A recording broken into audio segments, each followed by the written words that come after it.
ক্ষমতাচ্যুত সাবেক প্রধানমন্ত্রী শেখ হাসিনার বাংলাদেশে ফেরা কিংবা ফেরানো এবং আমাদের প্রধানমন্ত্রী তারেক রহমানের ভারত সফর, এই দুটো ব্যাপার নিয়ে ভারতের যে দৃশ্যমান পদক্ষেপগুলো, একের পর এক বিভিন্ন পর্যায়ের কর্মকর্তাদের দৌড়ঝাঁপ, সেই দৌড়ঝাঁপগুলো অন্যরকম মাত্রা দিচ্ছে এবং সেই দৌড়ঝাঁপগুলো বলে দিচ্ছে যে ভারত মরিয়া হয়ে উঠেছে এই ব্যাপারটাতে। বাংলাদেশের সঙ্গে সম্পর্ক তো একটা বড় ব্যাপার রয়েছে, কিন্তু ভারতের কাছে এখন সব থেকে গুরুত্বপূর্ণ ব্যাপার হচ্ছে শেখ হাসিনা। একটা পক্ষ বলছে যে শেখ হাসিনা ভারতের বোঝা হয়ে গেছে, সেই কারণেই এই দেন দরবারগুলো করে দ্রুত শেখ হাসিনার দেশে ফেরানোর ব্যবস্থাটা তারা করতে চায় এবং করতে চাই বলেই এত দৌড়ঝাঁপ হচ্ছে। অন্য পক্ষ বলছে ভারত মূলত মরিয়া হয়ে উঠেছে শেখ হাসিনার প্রত্যাবর্তন নিশ্চিত করতে। প্রত্যার্পণ নাকি প্রত্যাবর্তন, এই দুটো শব্দের মধ্যে কোন শব্দের জয় হবে সেটা নিয়ে রীতিমতো একটা যুদ্ধংদেহী অবস্থা তৈরি হয়েছে। ভারতীয় গণমাধ্যম নর্থ ইস্ট নিউজ একটা অন্যরকম খবর দিচ্ছে, চমক জাগানো খবর দিচ্ছে। সেই খবরে তারা বলতে চাইছে আমাদের প্রধানমন্ত্রী তারেক রহমানের সেপ্টেম্বরে যে ভারত সফরের কথা চলছিল সেটা অনেক এগিয়ে আসবে, সেই সফরটা এ মাসেই হতে পারে এবং শেখ হাসিনার যে প্রত্যাবর্তন নাকি প্রত্যার্পণ সেটা তারেক রহমানের সেই সফরের ওপরেই ফাইনাল সিদ্ধান্ত হবে। ব্যাপারটা চূড়ান্ত পর্যায়ে যেতে চলেছে। চলুন একটু ভেতরে ঢুকি নর্থ ইস্ট নিউজের এই খবরের, এবং এই খবর যিনি লিখেছেন সাংবাদিক চন্দন নন্দী। সেই চন্দন নন্দী একটি অনলাইন প্ল্যাটফর্ম, যেটা বাংলাদেশের অনলাইন প্ল্যাটফর্ম, সেখানে গত রাতে সরাসরি উপস্থিত হয়ে কি বললেন একটু বুঝে ওঠার চেষ্টা করি এই ভিডিওতে, থাকবেন। সম্প্রতি ভারতীয় একজন সাংবাদিক সুবীর ভৌমিককে নিয়ে নানা ধরনের মন্তব্য হয়েছে, এই ব্যাপারটা নিয়ে বেশ তোলপাড় চলছে। সুবীর ভৌমিককে নিয়ে আমাদের স্বরাষ্ট্রমন্ত্রী নাকি কি একটা মন্তব্য করেছেন, তার পৃষ্ঠে সুবীর ভৌমিক বেশ কড়া কড়া কথা শুনিয়েছেন, এরকমটা আমরা দেখছি। ভারতীয় বিভিন্ন সাংবাদিকের ব্যাপারে বাংলাদেশের অনেকেরই এক ধরনের নাক সিটকানো ভাব রয়েছে। সেই ক্ষেত্রে নর্থ ইস্ট নিউজের এই চন্দন নন্দীকে নিয়ে খুব একটা সমালোচনা গত 2 বছরে আমরা হতে দেখিনি। বেশিরভাগ ক্ষেত্রেই তার দেয়া তথ্য অথেন্টিক বলেই প্রমাণ হতে আমরা দেখেছি। এই নর্থ ইস্ট নিউজে বিশেষ করে চন্দন নন্দী খুব একটা ভুয়া খবর ছড়ানোর চেষ্টা করেন না। সেই চন্দন নন্দীর লেখা প্রতিবেদন বলছে ভিন্ন তথ্য এবং তারা নিশ্চিত করছে তারেক রহমান এ মাসেই ভারত সফর করছেন, অর্থাৎ তার ভারত সফরটা এগিয়ে আনা হচ্ছে। কি বলছে তাদের শিরোনামে দেখে নিন। তারা বলছে Bangladesh PM Tarique Rahman may advance Delhi visit to August end, অর্থাৎ আগস্টের শেষে বাংলাদেশের প্রধানমন্ত্রী তারেক রহমান আগস্টের শেষ দিকে দিল্লি সফর অগ্রসর করতে পারেন এবং সেই ক্ষেত্রে চন্দন নন্দী একটি অনলাইন প্ল্যাটফর্মে উপস্থিত হয়েছেন। সেই উপস্থিত হয়ে তিনি বলেছেন যে বাংলাদেশের পক্ষ থেকে ভারতকে জানানো হয়েছে যে সেপ্টেম্বরের ওই সময়ে তারেক রহমানের ভারত সফর করা সম্ভব নয়, সেই কারণে সফরটাকে এই মাসের আগস্টের শেষের দিকে আনা যায় কিনা সেই প্রস্তাব দিয়েছেন বাংলাদেশের প্রধানমন্ত্রী এবং সেই প্রস্তাব বাস্তবায়নের জন্য ভারতীয় কর্তৃপক্ষের দৌড়ঝাঁপ শুরু হয়েছে। খুব দ্রুত দীনেশ ত্রিবেদী দিল্লিতে ছুটে গেছেন, ভারতের প্রধানমন্ত্রী নরেন্দ্র মোদীর সঙ্গে সাক্ষাৎ করেছেন, এই ব্যাপারগুলো সামনে আসছে। নর্থ ইস্ট নিউজ একথাও বলছে এবং চন্দন নন্দী নিজেও একথা বলছেন যে তারেক রহমান এই মাসের শেষের দিকে ভারত সফর করবেন এবং আশ্চর্য হলেও এই ঘটনা ঘটতে পারে যে সেপ্টেম্বরে, ডিসেম্বরের কথা বললেও সেপ্টেম্বরে শেখ হাসিনা বাংলাদেশে ফিরছেন। এখন এখানে প্রশ্ন উঠেছে প্রত্যার্পণ নাকি প্রত্যাবর্তন। বাংলাদেশ সরকার চাইছে প্রত্যার্পণ, কিন্তু নর্থ ইস্ট নিউজ তাদের এই খবরে দাবি করছে প্রত্যার্পণ ব্যাপারটা শেষ হয়ে গেছে, এটা আর কার্যকর নেই।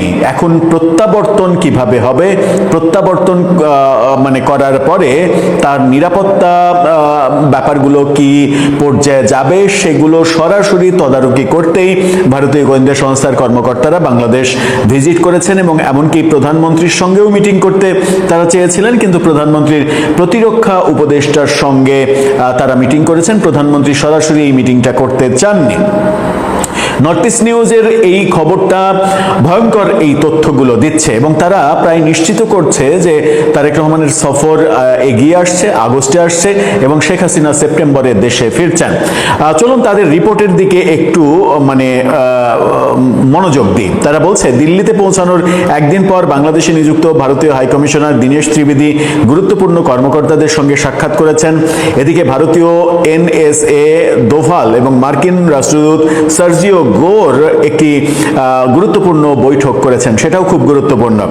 গত 2 সপ্তাহে যুক্তরাষ্ট্র, ভারত ও বাংলাদেশকে নিয়ে অনুষ্ঠিত একাধিক উচ্চ পর্যায়ের কূটনৈতিক ও নিরাপত্তা বিষয়ক বৈঠক বাংলাদেশের সাবেক প্রধানমন্ত্রী শেখ হাসিনার ভবিষ্যতের দিকে নতুন করে মনোযোগ আকর্ষণ করেছে। এর মধ্যে ভারতীয় কর্মকর্তারা ঢাকা ও দিল্লিতে এক অস্বাভাবিক ধারাবাহিক বৈঠক করছেন এবং এমন ইঙ্গিত পাওয়া যাচ্ছে যে তার সম্ভাব্য বাংলাদেশে প্রত্যাবর্তন বাংলাদেশ ভারত সম্পর্কের ক্ষেত্রে একটি সংবেদনশীল বিষয় হিসেবে আবির্ভূত হচ্ছে।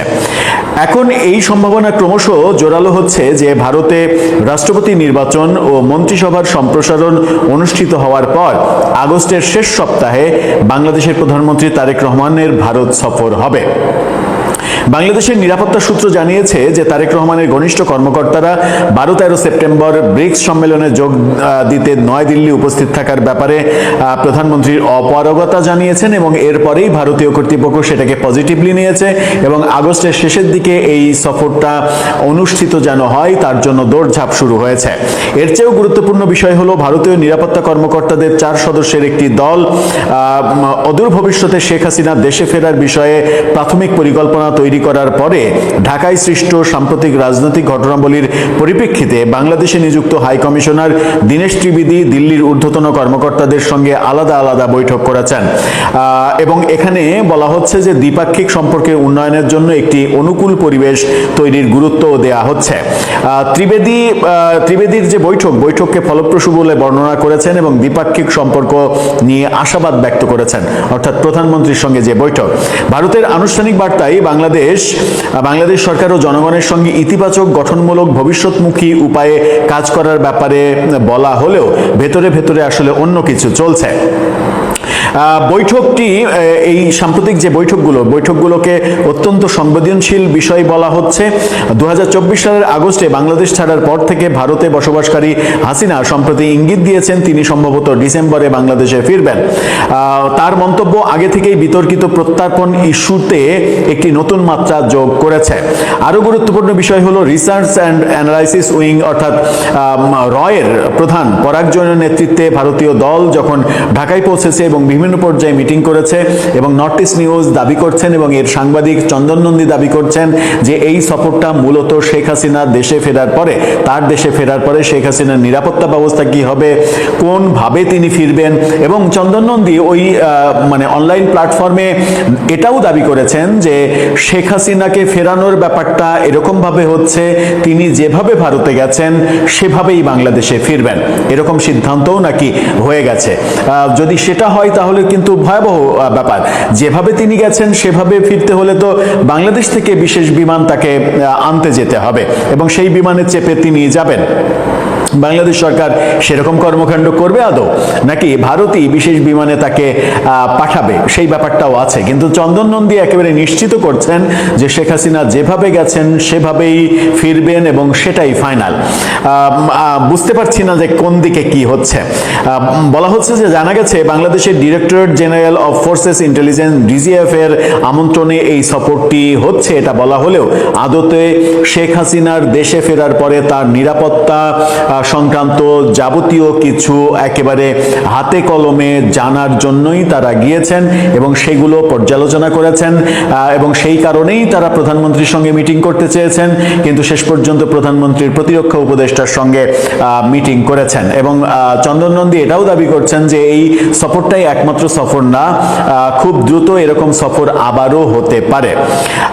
জানা গেছে যে 4 সদস্যের এই দলটি সম্ভাব্য তারিখ ও নিরাপত্তা ব্যবস্থা নিয়ে বিবেচনা করছে। সম্ভাব্য তারিখ মানে শেখ হাসিনার ফেরার সম্ভাব্য তারিখ। এ সময় দুজন জ্যেষ্ঠ সদস্য বাংলাদেশের ঊর্ধ্বতন কর্মকর্তাদের সঙ্গে সাক্ষাৎ করেছেন।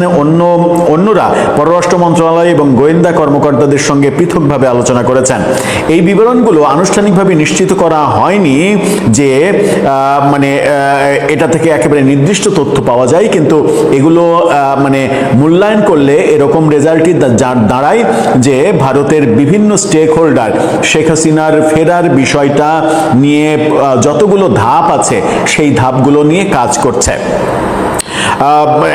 এই যে ব্যাপারগুলো তারা বলছে, মানে হাসিনা প্রশ্নটি বিশেষভাবে কঠিন হয়ে গেছে। ঢাকা আনুষ্ঠানিকভাবে তার প্রত্যর্পণ চেয়েছে। অন্যদিকে নয়াদিল্লি জানিয়েছে যে তাদের আইনি প্রক্রিয়া অনুযায়ী অনুরোধটি খতিয়ে দেখা হচ্ছে। সম্ভাব্য প্রত্যাবর্তনের জন্য যে কোনো প্রস্তুতিতে প্রত্যার্পণের চেয়েও অনেক বেশি কিছু জড়িত থাকবে।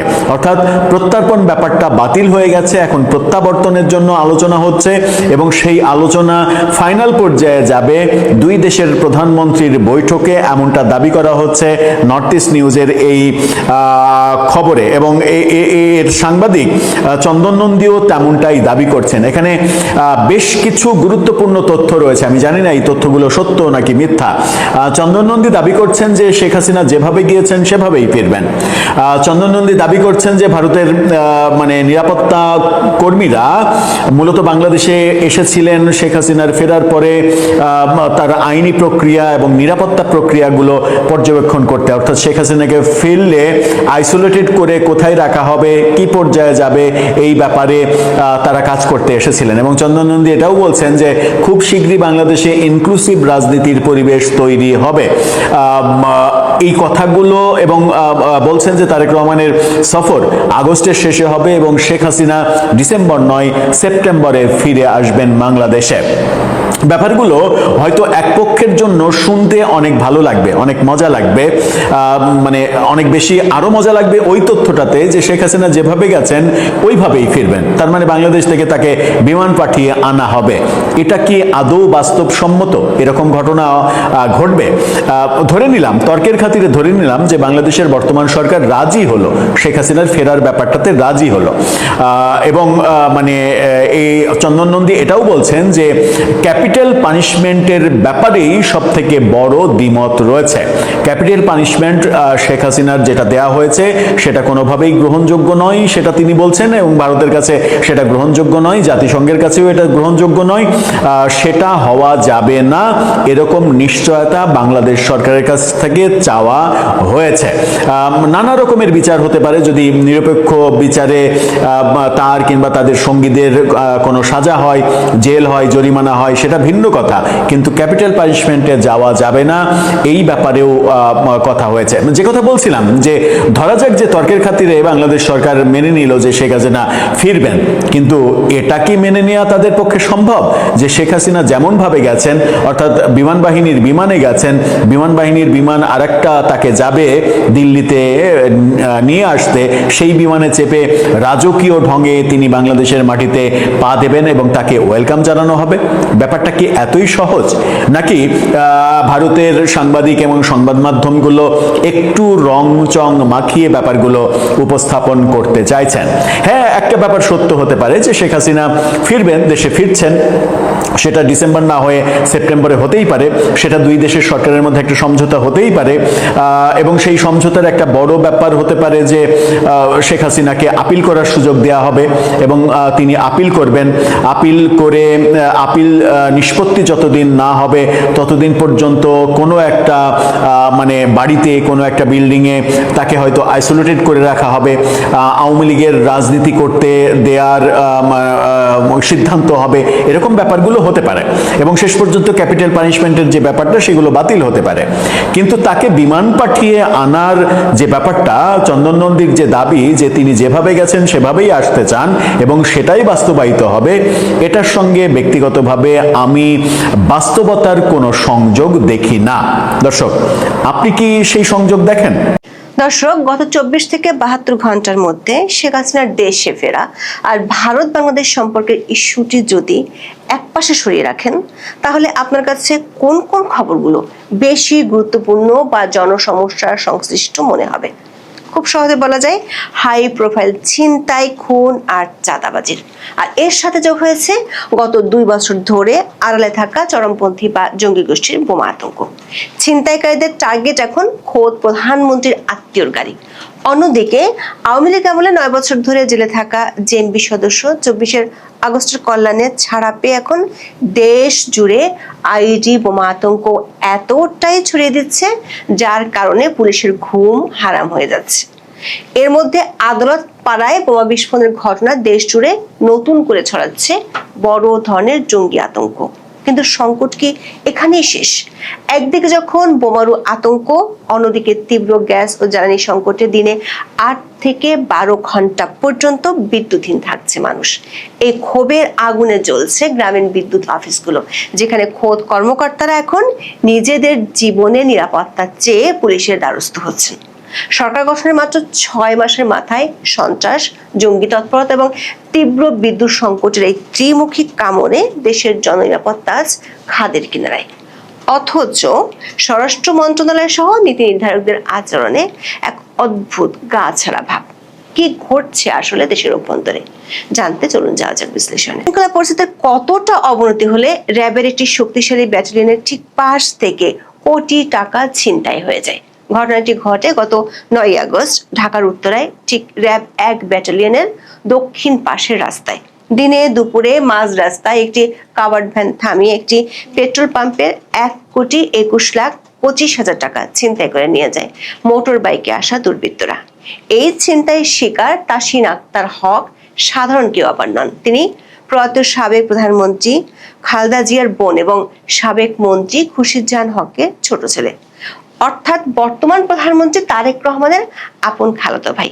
সকাল 10:30টার দিকে 3টি মোটরসাইকেল এসে দুর্বৃত্তরা তার গাড়ির গতিরোধ করে, ধারালো অস্ত্র দিয়ে হামলা চালিয়ে টাকার ব্যাগটি নিয়ে চম্পট দেয়। অত্যন্ত আশঙ্কাজনক বিষয় হলো, ঘটনার 3 দিন পেরিয়ে গেলেও পুলিশ না পেরেছে টাকা উদ্ধার করতে, না পেরেছে কাউকে গ্রেপ্তার করতে। ঢাকা মহানগর ডিবি পুলিশ কেবল আশার বাণী শুনিয়ে যাচ্ছে। ঢাকার এই ঘটনার 24 ঘন্টার মধ্যে দেশের বাণিজ্যিক রাজধানী চট্টগ্রামে নেমে আসে আতঙ্ক। চট্টগ্রামের পাঁচলাশ থানার হামজারবাগ এলাকায় 50 লাখ টাকা চাঁদা না পেয়ে এক প্রবাসী ব্যবসায়ীর 11 তলা ভবনের গেট লক্ষ্য করে গুলি ছোড়ে দুর্বৃত্তরা। অন্যদিকে 12 আগস্ট সিলেট নগরের রায়নগর এলাকায় একটি বাসা থেকে স্বামী, স্ত্রী ও তাদের গৃহকর্মীর গলা কাটা লাশ উদ্ধার করা হয়। পুলিশ ধারণা করছে তীব্র লোডশেডিং এর অন্ধকারের সুযোগ নিয়ে অত্যন্ত পরিকল্পিতভাবে এই হত্যাকাণ্ড চালানো হয়েছে। অর্থাৎ সাধারণ মানুষের ঘরে বাইরে কোথাও আজ নিরাপত্তা নেই। কিন্তু অপরাধ জগৎকে ছাপিয়ে গত 2 দিনে যে বিষয়টি দেশকে সবচেয়ে বেশি নাড়িয়ে দিয়েছে তা হলো আকস্মিক বোমা আতঙ্ক ও চরমপন্থী গোষ্ঠীর পুনরুত্থান। 12 আগস্ট বরিশাল জেলা ও দায়রা জজ আদালতের প্রধান ফটকের সামনে এক অজ্ঞাত ব্যক্তি বোমা বিস্ফোরণ ঘটিয়ে পালিয়ে যায়, যা পুরো আদালত চত্বরে তীব্র আতঙ্ক তৈরি করে। আর ঠিক কয়েক ঘন্টা আগে ঢাকার অদূরে সাভারে যা উন্মোচিত হয়েছে তা রীতিমতো পিলে চমকে ওঠে। 11 আগস্ট সন্ধ্যা থেকে সাভারের হেমায়তপুরের একটি বাড়ি ঘিরে রাখে সিটিটিসি বা counter terrorism and transnational crime unit. দীর্ঘ অভিযানের পর উদ্ধার করা হয় বিপুল পরিমাণ বোমা তৈরির সরঞ্জাম ও বিস্ফোরক সামগ্রী। গ্রেপ্তার করা হয় আরিফ হোসেন ওরফে ইমরান নামের এক যুবক। পুলিশ বলছে এই অভিযানের পর দিন সাভারের সাদাপুর এলাকার মসজিদের মাঠে একটি শক্তিশালী আইইডি প্রেসার কুকার বোমা পাওয়া যায়। বিস্ফোরক অধিদপ্তরের কর্মকর্তারা বলছেন, সাভারের মসজিদের মাঠে পাওয়া প্রেসার কুকার বোমা কিছুদিন আগে আসলে উদ্ধার হওয়া বোমা এবং ঢাকার মতিঝিল মেট্রো স্টেশনের নিচ থেকে ছাতার ভেতর উদ্ধার হওয়া বোমা, এই 3টি বোমাই হুবহু একই ধরনের শক্তিশালী আইইডি উপাদান দিয়ে তৈরি। তদন্তকারীদের দাবি, এই বিপজ্জনক বোমাগুলো তৈরি হয়েছিল সাভারের হেমায়তপুরের সেই আস্তানাতে। গত 12 দিনে ঢাকার সাভার ও আশুলিয়া থেকে 17টি শক্তিশালী বোমা উদ্ধার হয়েছে। কারা আছে এই বোমাগুলোর পেছনে? তদন্তে উঠে এসেছে এক ভয়ঙ্কর নাম, নাজমুল হাসান মামুন ওরফে বোমারু মামুন। এই মামুনের বয়স যখন মাত্র 21 বছর, তখনই বিগত আওয়ামী লীগ সরকারের আমলে বোমা তৈরির অভিযোগে সে গ্রেপ্তার হয়েছিল। 2017 সালে ঢাকার পান্থপথের হোটেল অলিওতে হওয়া আত্মঘাতী বোমা হামলার প্রধান কারিগর ছিল এই মামুন। কিন্তু 2024 সালের 5 আগস্টের পট পরিবর্তনের পর অন্তর্বর্তীকালীন সরকারের সময় সে জামিনে মুক্তি পায়। আরো বিস্ময়কর বিষয় হলো চলতি বছরের জানুয়ারিতে আদালত তাকে বিগত ফ্যাসিস্ট সরকার বিরোধী রাজনৈতিক কর্মী হিসেবে অভিহিত করে খালাস দেয়। কারাগার থেকে বের হয়ে মামুন তার পুরনো শিষ্যদের নিয়ে আবার নেমে পড়েছে বোমা তৈরিতে।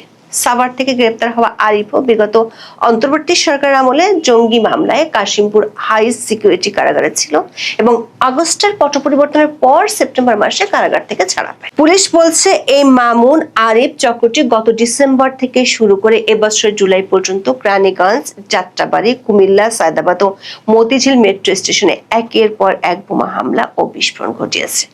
প্রশ্ন হলো, একের পর এক বাংলাদেশে এমন শক্তিশালী বোমার সন্ধান কেন পাওয়া যাচ্ছে যেখানে দেশটির স্বরাষ্ট্রমন্ত্রী সালাউদ্দিন আহমেদ নিজেই মনে করেন না দেশটিতে জঙ্গি বলে কিছু আছে।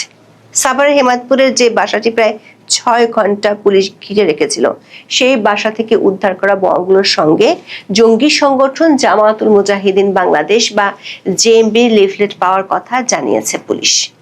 এই জেএমবির জন্ম হয়েছিল বিগত বিএনপি জামাত জোটের সেই 2001 থেকে 2006 সালের শাসনামলে।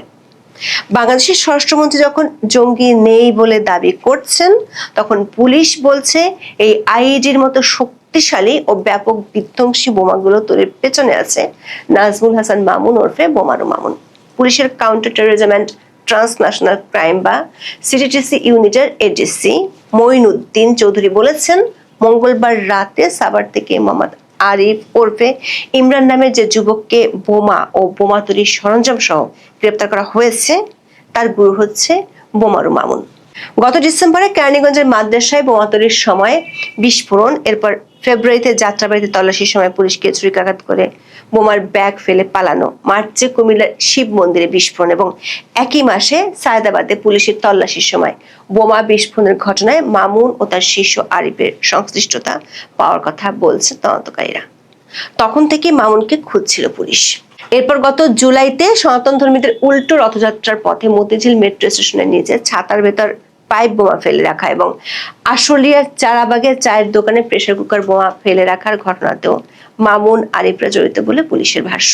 আইন শৃঙ্খলা সংকটের তীব্রতার পাশাপাশি দেশের মানুষের বর্তমান স্বাভাবিক জীবনকে নরক বানিয়ে ছেড়েছে লোডশেডিং। গ্যাস ও জ্বালানি সংকটের কারণে দেশের 80টি পল্লী বিদ্যুৎ সমিতিতে দিনে 8 থেকে 10 এমনকি 12 ঘন্টা পর্যন্ত লোডশেডিং হচ্ছে। অতিরিক্ত গরমে অতিষ্ঠ গ্রামীণ মানুষ এখন ক্ষোভে ফেটে পড়ছে। পরিস্থিতি এতটাই বিপজ্জনক যে পল্লী বিদ্যুৎ অ্যাসোসিয়েশন তাদের গ্রিড, উপকেন্দ্র ও কার্যালয়গুলোতে হামলার ভয়ে পুলিশের মহাপরিদর্শকের কাছে চিঠি দিয়ে নিরাপত্তা চেয়েছে। চিঠিতে বলা হয়েছে 80টি পল্লী বিদ্যুৎ সমিতির যেখানে দৈনিক 8 থেকে 9,000 মেগাওয়াট বিদ্যুৎ প্রয়োজন, সেখানে গড়ে পাওয়া যাচ্ছে মাত্র 5 থেকে 6,000 মেগাওয়াট। ফলে ক্ষুব্ধ গ্রাহকেরা বিভিন্ন উপকেন্দ্রে ভাঙচুর চালাচ্ছে, যার কারণে মাঠ পর্যায়ের বিদ্যুৎ কর্মচারীরা চরম আতঙ্কে দিন কাটাচ্ছেন। এই দৃশ্য অনেককেই ফিরে নিয়ে যাচ্ছে 2001 থেকে 2006 সালের বিএনপি জামাত জোট সরকার আমলে সেই বিভীষিকাময় কানসার্ট আন্দোলনে, যেখানে বিদ্যুতের দাবিতে হওয়া আন্দোলনে পুলিশের গুলিতে বেশ কয়েকজন সাধারণ মানুষ প্রাণ হারিয়েছিলেন। বর্তমান সরকারের নীতি নির্ধারকরা এই চলমান সংকটকে রাতারাতি সমাধান করতে পারছেন না। পরিস্থিতি সামাল দিতে সরকার দেশের সমস্ত দোকান ও বাণিজ্যিক প্রতিষ্ঠানের সময়সূচি কমিয়ে সকাল 11টা থেকে রাত 8টা পর্যন্ত পুনর্নির্ধারণ করেছে। কিন্তু এই মানিয়ে নেওয়ার চেষ্টা ক্ষুব্ধ জনগণকে কতটা শান্ত করতে পারবে তা নিয়ে বড় ধরনের প্রশ্ন রয়েছে। মাত্র 6 মাসের মাথায় একটি নবগঠিত সরকারের জন্য আইন শৃঙ্খলার এই চরম অবনতি, একের পর এক শক্তিশালী আইইডি বোমা উদ্ধার এবং বিদ্যুৎ খাতের এই বিপর্যয় সব মিলিয়ে এক তীব্র নাজুক পরিস্থিতির সৃষ্টি করেছে। সরকারের লোকজন এতদিন দাবি করত বিগত সরকারের আমলে জঙ্গি দমনের নামে নাটক করা হতো, কিন্তু এখন যখন আইইডির মতো বিধ্বংসী বোমা সচক্ষে দেখা যাচ্ছে, তখন সরকার না পারছে কে অস্বীকার করতে, না পারছে কোনো কঠোর ব্যবস্থা নিতে। সবচেয়ে বড় বিষয় হলো দেশের প্রভাবশালী স্বরাষ্ট্রমন্ত্রী সালাউদ্দিন আহমেদ একেবারে চুপ, যিনি সাধারণত রাজনীতি থেকে শুরু করে অর্থনীতি সব বিষয়ে অত্যন্ত সোচ্চার থাকেন। তাকে তীব্র জননিরাপত্তা সংকটের মাঝে মিডিয়ার সামনে খুব একটা দেখা যাচ্ছে না, কোনো মন্তব্য তিনি করছেন না। নীতি নির্ধারকদের এই রহস্যজনক নীরবতা পরিস্থিতিকে দিনকে দিন আরো বেশি জটিল করে তুলছে। এখন এ পর্যন্ত সবাই ভালো থাকুন, সুস্থ থাকুন, নিরাপদে থাকুন। দেখা হবে আগামী